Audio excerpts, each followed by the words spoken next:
అది కూడా చక్కగా ఆ డ్రమ్ములో నీళ్ళు పట్టేస్తానండి. చక్కగా నేను ఆ డ్రమ్ములు 2-3 బకెట్లు పెడితే సాములు మొత్తం వచ్చాక స్నానం చేసేస్తాను అనుకోండి. పైపు అది అట్లా పొలం దాకా ఉందండి ఆ పైపు.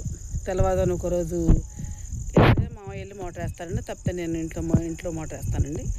స్వాముల వరకు స్నానాలు చేస్తారండి. చక్కగా 4:30-5 చక్కగా స్వాముల పూజ మొదలెడుతున్నారండి. ఈ పనులు కదండి పిల్లలు, జేసీబీ పని, గడ్డి మిషన్ల పని ఇవన్నీ ఉంటాయి. కానీ కాదు కొంచెం ఒత్తిడైనా స్వామి సేవ మాత్రం చాలా మంచిగా జరుగుతుంది మా ఇంట్లో మట్టుకి. పూజ మాత్రం చాలా బాగా జరుగుతుందండి. నేను ఎంతో ఆశపడి పిల్లలకి, మా తమ్ముడికి, నా కొడుకు వేయించానండి. చాలా మంచిగా జరుగుతుంది పూజ. రోజు ఒకళ్ళు భిక్ష అండి. చక్కగా ఈ మధ్య 5 రోజులు భిక్ష కూడా వెళ్ళిపోతున్నారు. ఇదిగోండి లేకపోతే లేకుంటే మేము ఇంట్లో వంట చేసుకొని చక్కగా స్వాములు పెట్టేసుకుంటున్నామండి.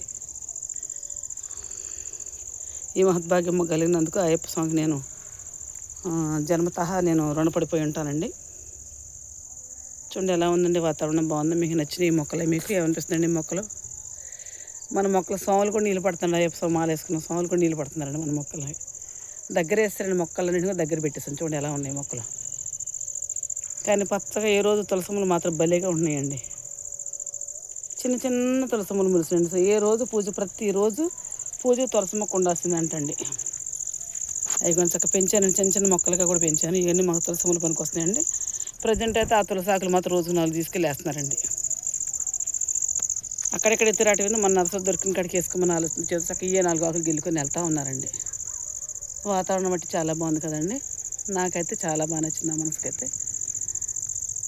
అదంతా గోంగూర స్వాములకి, మాకు చుట్టాలకి, ఎవరు అడిగిన వాళ్ళకి భలేగా గోంగూర మంచిగా ఇదేందండి ములకాకు అన్నదిగోండి.